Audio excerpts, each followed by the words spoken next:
Hello out there in TV land. Take a look at your monitors.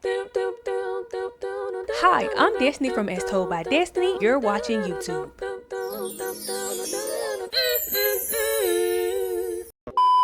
Raven Baxter, Eddie Thompson, and Chelsea Daniels are arguably the best friend group the Disney Channel universe ever gave us. I quite frankly think they are the best and can't even think of anybody better, but I guess it's debatable. Just because I can't think of them doesn't mean somebody out there somewhere ain't better, I guess. But the way Eddie and Chelsea stood beside Raven throughout all her craziness is something that's truly to be admired. I mean, they never let our girl face anything alone, even when half of the time they ain't had nothing to do with what she got herself into. I said it before, but I truly believe they would have followed that girl to hell if she said she had a vision and needed to go down there somehow, some way to fix it. They stood beside my girl. They really did. But with all that being said, we still got maybe 1, 2, 3, 4, 5, maybe even 6 times where Eddie and Chelsea did do Raven a little dirty. A while ago, I talked about what I believe was Chelsea's greatest offense against Raven. It was with the ribs and the feel of the future boy.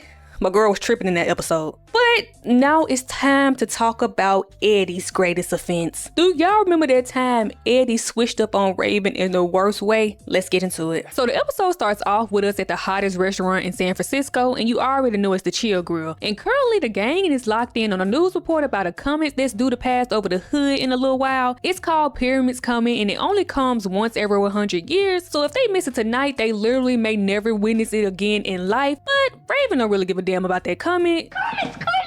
Oh, it'll be back in 100 years. She's more excited about it being 70s night at the Chill Grill this weekend. Some of us have to rehearse. And one thing about Victor, he don't play about his restaurant, so yes, he's going all out for the occasion. I mean, he even got a whole disco ball that he ends up asking for Eddie's help to hang up. But before they can get it done, and while Eddie is still holding the disco ball because that's a very important detail, Corey shouts that the comet is passing, so they all rush outside to see it. Now, I'm pretty sure quite a few comets have gone by Earth since I've been alive, but I've never been a stargazing type of girl. As long as nothing is about to directly hit Earth, I don't really be locked in for real, so I've never gone out of my way to see one with my own eyes. But still, I know that the comet they have passing through the Dead So Raven universe is some bullshit. It looks more like something that would play out in a cartoon, and by the way it's glowing and reflecting off their bodies, I know they're not supposed to be looking at it with their naked eyes, but I must keep in mind that this is the Disney Channel universe. If anything was actually dangerous, no shade, Raven would have been paralyzed a long time ago. Anywho, this scene is extremely relevant to the overall plot because Eddie is still holding that disco ball when the comet is passing, causing some freaky, magic, scientific shit to happen. That's the best way I could describe it. But you can tell that whatever happens to Eddie has him stuck, because even after Raven tells everybody that they only have 2 days to turn the Chill Grill into Funky Town, indicating that she's ready for everybody to go back inside and get to work, he's the only one left standing there staring at the sky. Dude, are you okay? Yeah, great. When Eddie finally does collect himself enough to go back inside the Chill Grill, he, Chelsea, and Raven start rehearsing the performance they have planned for 70s night. Then suddenly, right in the middle of that, Eddie makes a crazy but very familiar kind of face before saving Victor from a falling disco ball. Of course, this prompts Raven to ask Eddie how did he know the disco ball was going to fall, and he says that he saw it in his head and it just happened. Eddie just had a vision. What's going on? Great, now everybody's psychic but me. We end up at Bayside High the next day, and the gang is walking down the hallway while Eddie is going on and on and on about his newfound powers. Now all of a sudden I'm seeing stuff like I'm getting free cable inside my head. He has already linked them back to the disco ball in the comments, saying that while he was holding the disco ball, all that energy from the comet must have zapped right into him, because yeah, that's definitely something that could happen. Hell yeah. Understandably, Eddie is overly hyped by suddenly being able to tell the future, but Raven tries bringing him back down to earth by telling him that having one vision doesn't mean he's psychic. Then she gets on his case about the insanely goofy face he made when he was having his first vision. Eddie joins in, attempting to redo the face, which leads right into him having another vision. He sees Hilary Duff's sister. That's like 20-something-year-old information stored in my brain. I haven't seen this lady in years, but I just know that's Hilary Duff's sister. Haley Duff, right? Anyways, Eddie sees someone bumping into Haley Duff, causing her to drop her art project. Upon Haley Duff entering the hallway, Eddie sees sees that his vision is about to play out in real time, but not on his watch. He puts on his cape and quite literally slides across the floor to catch her project before it hits the ground. Of course, Haley Duff is very grateful and she says to him, "Eddie, thank you. You totally saved my project." Well, you can save me from being alone Saturday night. Call me. Who is Eddie feeling like? This is the exact moment where you get the first signs that Eddie is about to take these powers and allow them to go straight to his head. Lord Jesus. When Eddie makes his way back over to Raven and Chelsea, Raven tells him that it's urgent they chat about two things. Number one, Ever use that pickup line ever again in your natural born life? and number two, she can't believe he can get visions anytime he wants, because we all know that Raven has no control over her visions whatsoever. They just happen anytime, anywhere. Now, Eddie ain't even had these powers a full 24 hours and he's already getting cocky with it. He tells Raven, who has been a sidekick all her life, that all he had to do was make the face, see the vision, get the date. It's all good. Raven ends up asking Eddie if he realizes what having visions means. No. She tells him that it means he can't tell anybody, and she reminds him that the main reason she's been keeping her visions a secret this whole time is out of fear of being judged and people thinking she's a freak. Eddie is one of her best friends, so of course she doesn't want him to have the same experience either. Eddie makes it seem like he agrees with her and says that he's going to keep his visions on the down low. All right, I got you, Ray. You gotta keep it on the down low. But when Raven and Chelsea walk off, he takes another look into the future and he sees Haley Duff telling him how his visions are amazing and that everybody loves him while he's surrounded by a whole group of people. Now, does this look like the face of a person who's about to let all of that popularity slip through his fingers?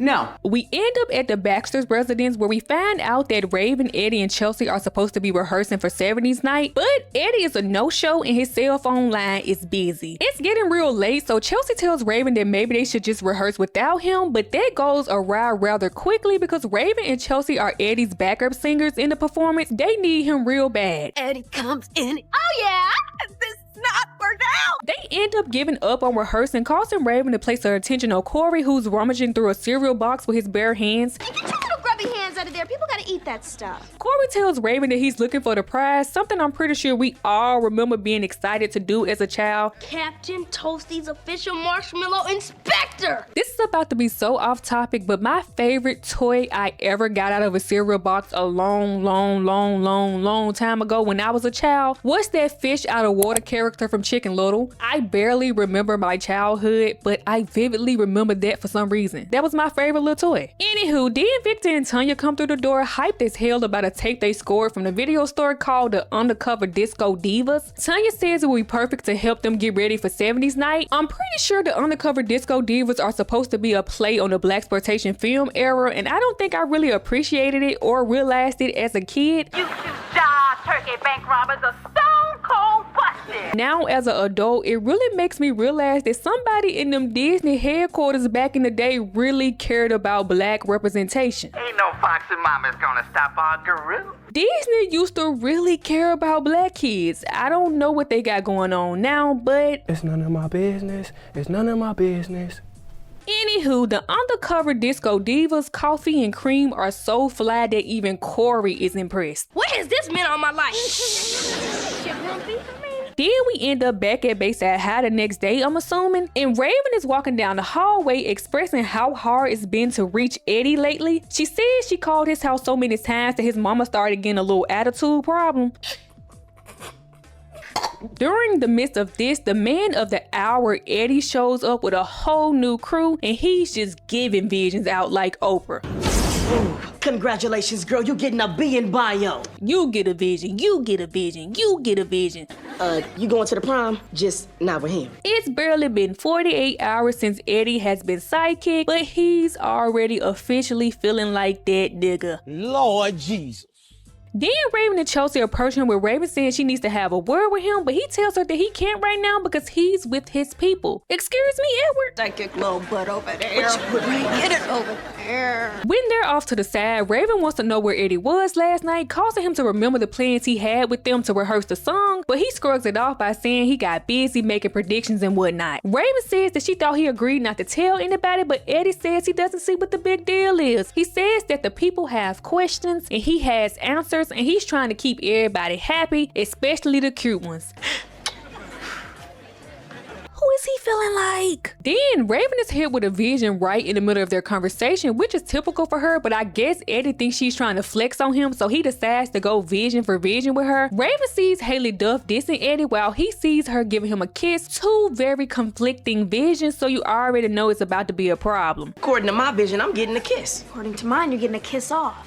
To rationalize Raven expressing that she saw a different future for him, Eddie jumps straight to telling her that she's just jealous of how popular he is. Now, even though I'm geared up and ready to get on Eddie's case, because how dare he ever come for Raven Lydia Baxter like that, I'll keep things a buck. There is a possibility that Raven could be feeling a little jealousy about Eddie's newfound popularity, especially when she's been keeping the fact that she's a psychic a secret for years out of fear of being called a freak, and here Eddie is only having visions for a day or two and suddenly everybody all on his body. I could see some saltiness, so I won't rule it out completely, but at the same time, Eddie of all people know Raven doesn't lie about her visions, so for him to work it out in his mind that she's only telling him something different because she's jealous of him. Turn this on. Turn it on! Again, who is he feeling like? Anyways, child, Raven attempts to get through to Eddie by telling him that the only reason he's so popular lately is because people are only using him to get his predictions, which is nothing but the truth, but Eddie ain't trying to hear that shit. Well, here's another prediction. I'm out of here. Later on, we end up back at the Chill Grill with Raven and Chelsea, who are still very much bothered about what occurred with Eddie at school earlier, which is very understandable because I have to keep asking this question. Who is he feeling like? And child, they must have already gave Victor the tea because he walks up to their table already knowing what's going on. So, you guys still not talking to Eddie? No. Raven tells Victor that ever since Eddie became psychic, he think he's that nigga, or she said something along the lines of that, or that's just what I heard, but yeah, that's what happened. At first, Victor isn't buying it because to him, Eddie has always been a humble kind of guy, and he can't wrap his head around Eddie suddenly having a whole personality change within the last 48 hours, but then Eddie quite literally gets carried into the Chill Grill, so he has no choice but to believe it. We jump to Eddie and his people at a different table where Haley Duff is telling him that he was right about her getting a B on her bio test. Then his earlier vision about her telling him how amazing his visions are and that everybody loves him plays out, and you know Eddie just eats it right on up. Seeing all the fake love Eddie is receiving then prompts Chelsea to turn to Raven and say, you know what, Ray, I was thinking, you know how you never really wanted anyone knowing you were psychic because you thought they would all think you were like a freak or something? Yeah. Maybe you should tell him. Look at Eddie. Apparently people like freaks. Back at Eddie's table, Haley Duff continues gassing him up. She even has the nerve to say that Eddie deserves his own TV show. Baby, this is That's So Raven, not That's So Eddie. Do not get me started. Do not fool your motherfucking self.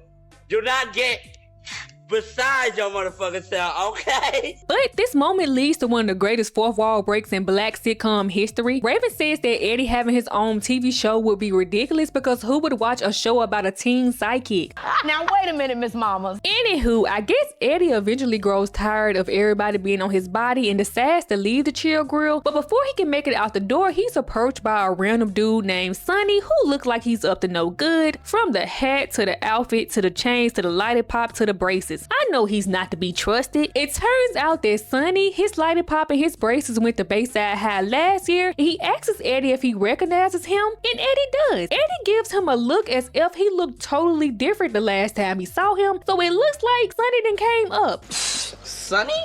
What's poppin' with you, man? But the reason Sonny, his lighted pop, and his braces are talking to Eddie is because he heard that Eddie is real good with predictions, or should I say overheard. As many times as I've seen this episode, it took me doing this video to notice that Sonny was listening in on a conversation Eddie was having with his people. He was back there acting like he was looking for a song on the jukebox, but his ears was all at that table. I'm real good at that too, acting like I'm doing something else, but my ears be all up in somebody's business. I ain't gonna lie. As a child, I always thought Sonny heard about Eddie's abilities on the streets or something because obviously he's supposed to be Disney's version of a thug. I peeped that as a child. The chains, the watch, the outfit, his demeanor. He's supposed to be a thug. I ain't never known a thug with braces though. Real thugs don't care about their dental health, Disney. I'm joking.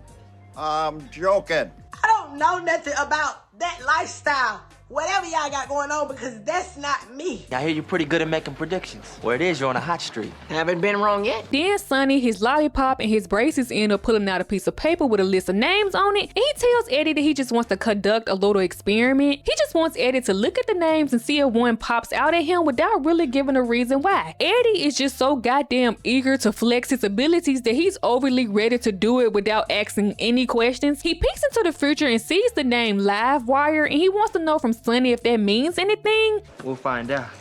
Yo, Sonny, man, this is 20 bones. Then, before dipping, Sonny, his lollipop, and his braces tell Eddie that if he's as good as he says he is, then there's a lot more where that came from. What's going on? Now, on the B side of the plot, that's really not important to the overall storyline, but I have to bring this up because it's so freaking hilarious to me. So, evidently, Corey has been on one ever since he saw that undercover Disco Divas tape earlier in the episode. Tell me why the school had to call the Baxter's residence, because this boy then went up to their school and called his teacher a jive turkey sucker. Mind you, this is Corey's teacher. What would possess him to call that lady a jive turkey sucker? Corey! Somebody had to stand up to the man. Mrs. Applebaum is not the man. Anywho, then we jump to Eddie at school the next day, I believe. So it's day 3 of him having these powers, and he done already did the most. He has only been a sidekick for 3 days, and he's not even talking to his best friends no more. This is a prime example of why you can't give certain people certain things. Raven done been a sidekick all her life and ain't never pulled no stunts like this. Yes, my girl has done some crazy things, but I don't recall her ever ditching her friends and calling them jealous of her powers. Eddie on one. Anyways, Haley Duff shows up and greets Eddie with a kiss like what he saw when he was going vision for vision with Raven earlier. And you can tell by Eddie's face that he's feeling like he won that battle and Raven was the one tripping. Just like in my vision. Oh, you're so sweet. But not so fast, because Eddie is due for a very rude awakening. After telling him how sweet he is, Haley Duff quickly shows Eddie that she's only entertaining him for what he can do for her. She tells him to make that face he be making and tell her if she's going to be captain of the cheerleaders. And you already know Eddie is overly eager to do it, but his powers are suddenly malfunctioning, and Miss Haley Duff ain't trying to hear that. Saying you can't come up with anything. Trying if you would stop putting so much pressure on me. She ends up telling Eddie that if he can't tell her the future, then they don't have a future. Then what Raven saw in her vision occurred, so both of their visions were right. After being dissed and dismissed by Haley Duff, Eddie finds himself on the episode of Pimp My Locker. Then Sonny, his lollipop, and his braces appear out of the shadows, letting Eddie know it was him who tricked out his locker. You like the way I hooked you up? Man, Sonny, you did this. I have so many questions that I didn't have as a 5-year-old child. How did Sonny get to Eddie's locker? How is he randomly in this school when he's no longer a student there? Bayside High needs to tighten up. Anywho, of course Eddie wants to know why Sonny hooked up his locker, and Sonny lets him know it's because of the horse he picked. He says it won him a grip. This wakes up Eddie's brain cells, and he realizes that he picked a horse for Sonny to bet on, which is gambling, and he's not exactly comfortable with it. Man, that's gambling, dog. Not when it's a sure thing.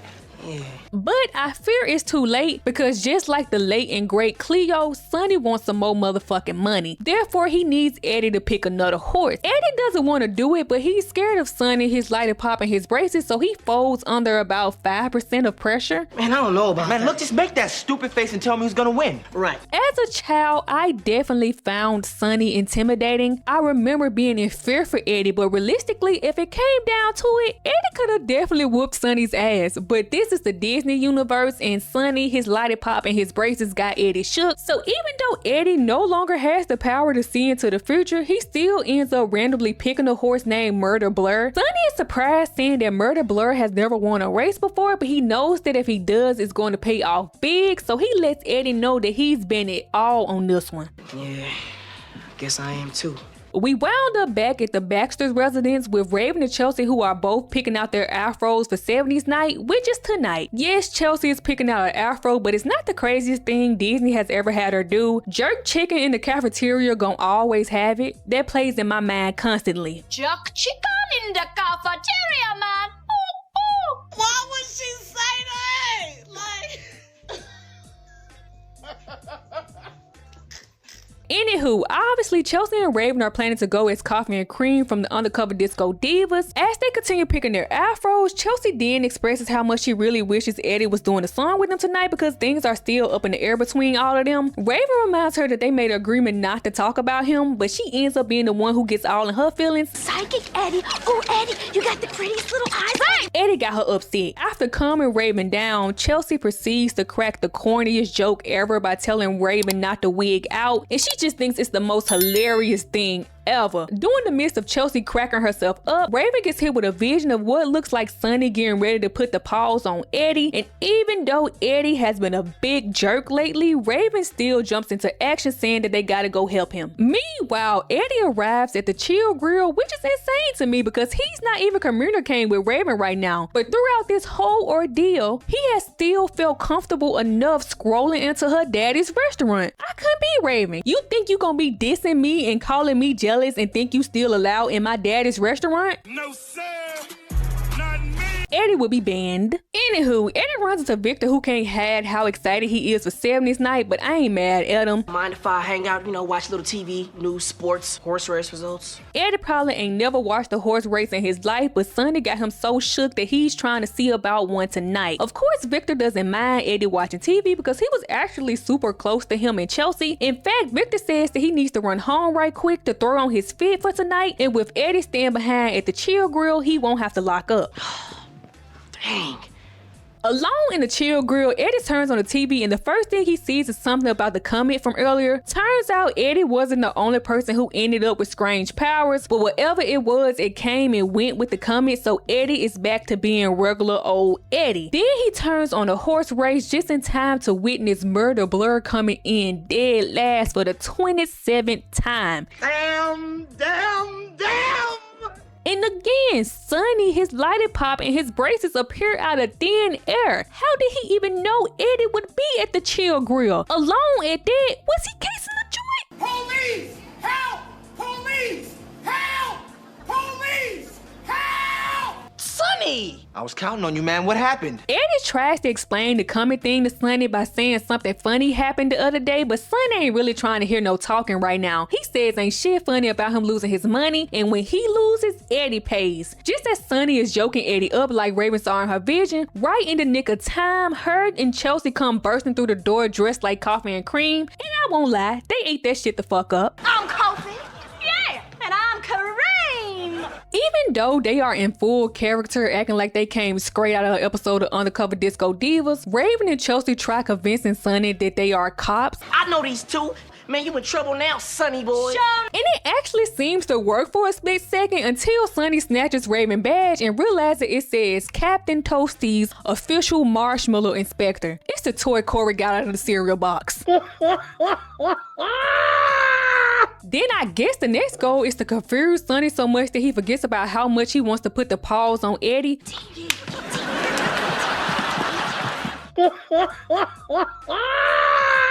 But of course that doesn't work, and he ends up snatching Eddie up again, but this time he's interrupted by Victor and Tanya, who decided to eat 70s night up as well. Going on?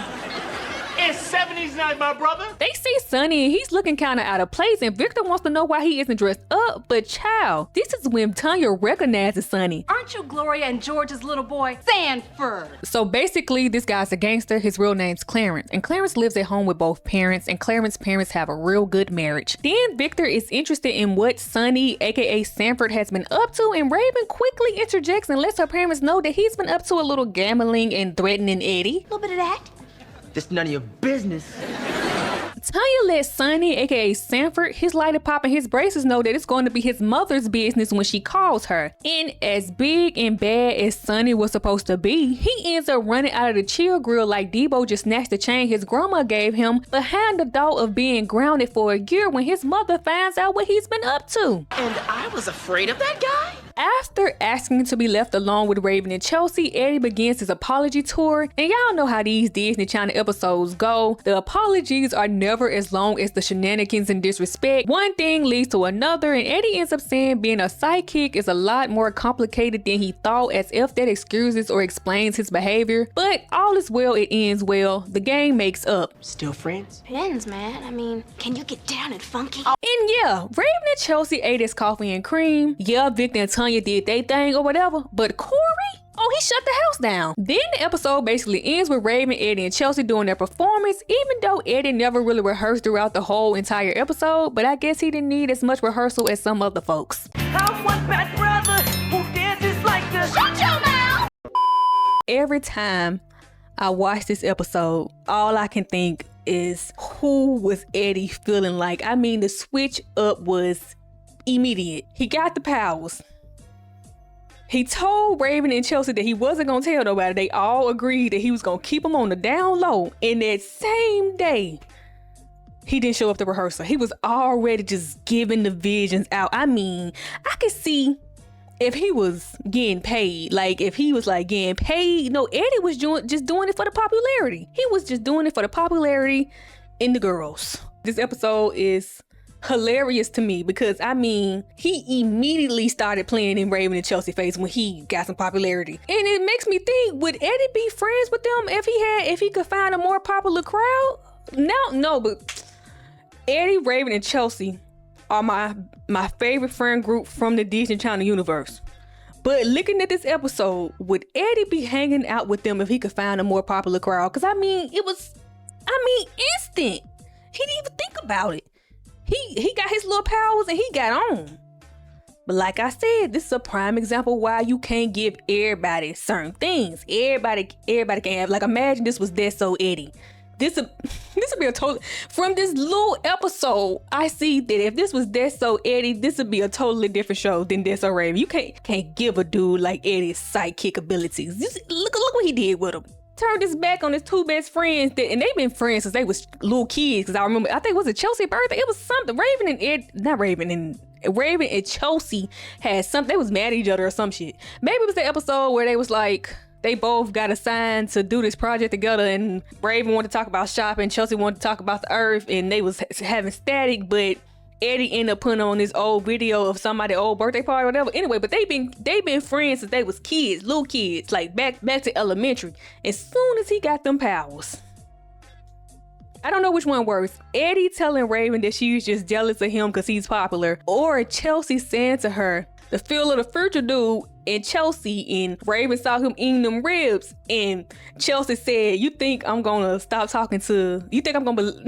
You think I'm gonna stop talking to Jake? His name was Jake, but I called him Phil of the Future because that was Phil of the Future. But she was like, you think I'm gonna stop talking to him just because you kind of sort of see into the future? It still gets me, like, the way she said it, just because you kind of sort of see into the future. But any other time, see, Raven, you know what? The thing is, this Disney Channel, so Raven don't give it to him like she need to give it to him, because I would have told Chelsea some things just because I kind of sort of see it.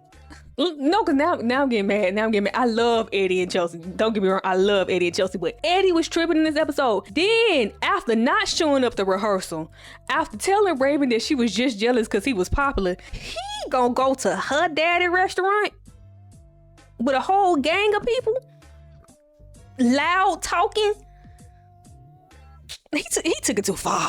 You're taking this too far. That's my brother. Anyway, I'm sorry. He took it too far. He took it too far. He in her daddy restaurant. Raven better than me, boy. It would have been a picture of Eddie on the door like, don't let him in here. Security would have been there. We ain't never had security before, but don't let him in here. No, but which one's worse? If you saw my video about Chelsea, I think it's titled, that time Chelsea chose a man over Raven, because she did. She chose Phil of the Future over Raven. Raven told the boy lied about being a vegetarian just because he wanted to get close to Chelsea. And Raven saw him greasing on them baby backs in her vision. He was eating some ribs, and she told, like, what I don't understand, and I know now I'm thinking I'm thinking too realistic, I'm getting too deep into the episode, but if I really immerse myself in a world, they believe Raven's visions any other time until it's something they don't like. Chelsea, Raven ain't never lied to you about a vision. Why would she lie about seeing this boy eating ribs? Eddie, Raven ain't never lied to you about a vision. I don't think, boy. It's been a minute since I've been to the show. I need to rewatch it, but I don't think Raven ain't never lied about a vision. Why would she lie about seeing that girl dish you? What benefit would she get lying to you? They believe her visions any other day until it don't benefit them. Now it's like, no, because now I'm gonna end up talking myself out of loving them as a friend group, and I don't want to do that. I love Eddie, Chelsea, and Raven. They stood by her more than they played in her face. And you know, sometimes it's like that with friendship, I guess. They stood by her more times than they played in her face. So I let them slide. But like I said, Eddie and Chelsea, they do have the moments. But Raven had her moments too, right? She didn't care nothing about what Chelsea had going on when it came to shopping. I don't know how her and Chelsea was best friends. They were so different, but she didn't care nothing about the environment. She didn't. But her and Chelsea, they made it work, and I love that for them. Yeah.